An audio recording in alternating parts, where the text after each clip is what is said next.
ये छोटा सा देश श्रीलंका, भारत का पड़ोसी देश जो बिल्कुल नीचे समुद्र के चारों ओर घिरा हुआ है। और ये जो ब्रिज देख रहे हैं रामेश्वरम से मन्नार आइलैंड का, ये वही प्राचीन राम सेतु का हिस्सा है जो भगवान राम ने श्रीलंका पर चढ़ाई के वक्त बनाया था।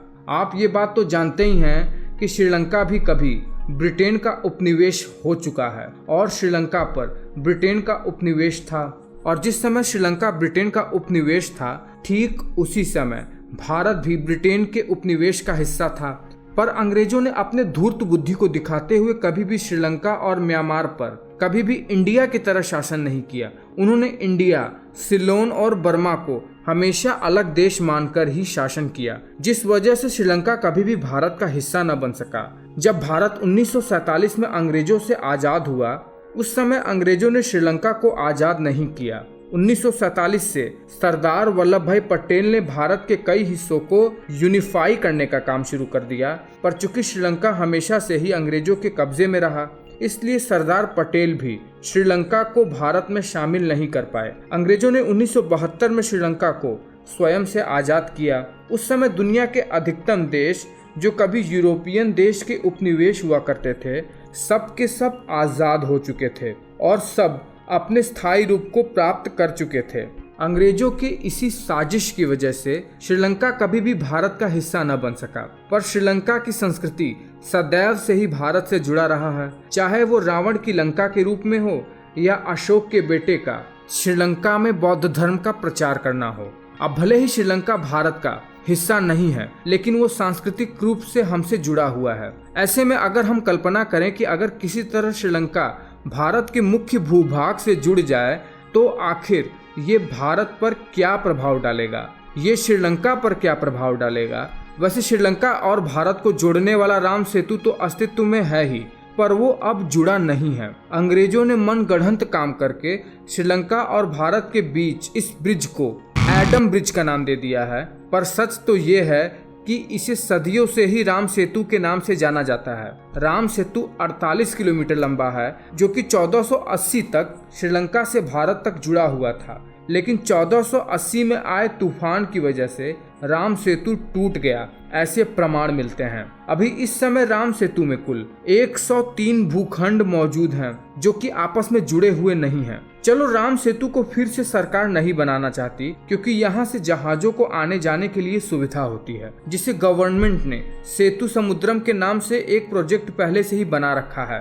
पर जब हम श्रीलंका और भारत को जमीनी रूप से मर्ज करने की कल्पना कर रहे हैं, तो हम सीधे ये क्यों नहीं सोचते कि पूरी की पूरी श्रीलंका और भारत की जमीन ही मर्ज हो जाए। जैसे मुंबई के 7 आइलैंड को जोड़ने के लिए अंग्रेजों ने पूरे के पूरे बॉम्बे का ही रिक्लेमेशन कर दिया था।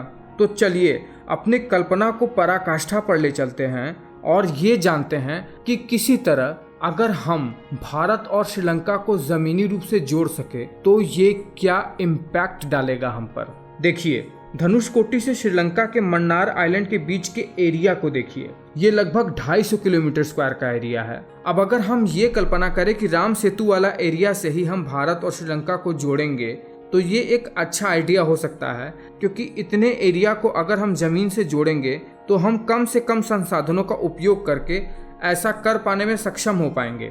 अब जैसे 1782 में अंग्रेजों ने मुंबई के 7 आइलैंड को जोड़ा था, ठीक इसी तरह अगर भारत और श्रीलंका को जोड़ देते हैं तो हमें शायद भारत और श्रीलंका का नक्शा कुछ इस तरह दिखेगा। अब दक्षिण एशिया का स्वरूप भी बदल जाएगा। ध्यान रहे, हम ऐसा मात्र कल्पना कर रहे हैं। देखिए, चूंकि हम कल्पना कर रहे हैं तो हम इसे एक ऐसे पहलू से भी कल्पना कर सकते हैं कि अगर जमीन के मर्ज होने के साथ श्रीलंका इंडियन यूनियन में शामिल हो जाए तो क्या होगा। देखिए, सबसे पहले तो श्रीलंकन लोग इंडियन हो जाएंगे। श्रीलंका अब इंडियन रेलवे के साथ सीधे जुड़ जाएगा, जहां से वो पूरे भारत से आने वाले माल और टूरिस्ट का लाभ उठा पाएगा। सीधे सीधे श्रीलंका की इकोनॉमी डबल ट्रिपल रफ्तार से ग्रो कर सकेगी। टूरिस्ट हब होने के कारण यहाँ कई सारी नई सिटीज डेवलप हो जाएंगी। श्रीलंकन अब भारत के बड़े बड़े एजुकेशनल इंस्टीट्यूट जैसे IIM, IIT जैसे बड़े बड़े संस्थाओं में एजुकेशन लेने के लिए भारत के बड़े बड़े शहरों में एज एन इंडियन अब दाखिला ले पाएंगे। भारत की सेना दुनिया में बहुत ही ज़्यादा मजबूत सेना है। इसलिए श्रीलंका को इस बात का कोई भय नहीं होगा कि कोई देश श्रीलंका को किसी भी प्रकार से हानि पहुंचा सकता है। श्रीलंका अब इंडिया होगा तो वो भी होगा एक न्यूक्लियर पावर। भारत एक बड़ी इकोनॉमी होने के कारण भारत यहाँ पर डेवलपमेंट का काम भी कर पाएगा। सबसे बड़ी बात, श्रीलंका पर चीन का भारी कर्ज है जिसे श्रीलंका द्वारा चुकाया जाना बहुत ही कठिन है। इसीलिए भारत में शामिल होने के कारण ये कर्ज अब भारत चुकाएगा, जो कि भारत के लिए कोई बहुत बड़ी बात नहीं होगी।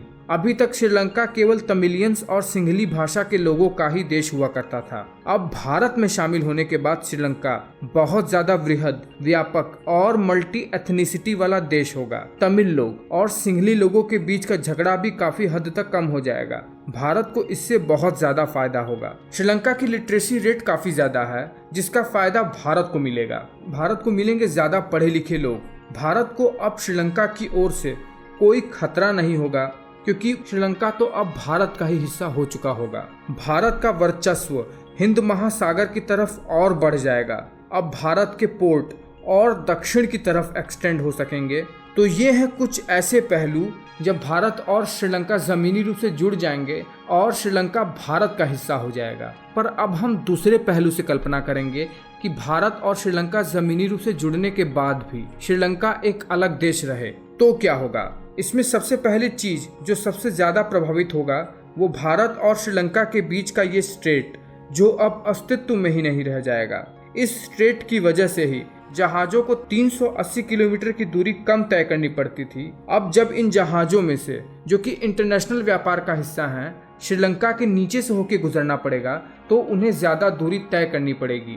भारत का एक और कंट्री के साथ लैंड बॉर्डर हो जाएगा, जिसका फायदा होगा कि लोग जमीनी मार्ग से श्रीलंका देश जा सकेंगे और श्रीलंकन भारत में जमीनी मार्ग से आ जा सकेंगे। मे बी राम सेतु जैसे पवित्र धार्मिक मामलों पर राजनीति करना बंद हो जाएगा, क्योंकि अब तो दोनों जमीन आपस में मर्ज हो चुकी होंगी और जमीन से जुड़ने के कारण श्रीलंका के जो जीव होंगे, जो जानवर होंगे, वो भारत में भी आ सकेंगे और भारत के जो जीव थे जैसे हाथियां वगैरह, वो श्रीलंका भी जा सकेंगी, क्योंकि अब तो उन्हें एक बहुत बड़ा सरफेस मिल चुका होगा एक जगह से दूसरे जगह माइग्रेट करने के लिए। तो ये रही कुछ काल्पनिक बातें। हो सकता है कि चीज़ें इससे ज़्यादा डिफर भी हो सकें, लेकिन हम तो मनुष्य हैं, हम तो कल्पना करेंगे ही, फिर वो चाहे लॉजिकल हो या इलॉजिकल हो। अब ब्रेन है तो कल्पना करेंगे ही। आपको ये वीडियो कैसा लगा ये बात मुझे नीचे कमेंट करके बताओ। अच्छा लगा है तो एक लाइक करो, और आपके पास इससे भी कुछ बढ़िया कल्पना हो ना तो वो नीचे कमेंट करके बताओ। कुछ ऐसा बताओ जिसे जानकर मज़ा ही आ जाए।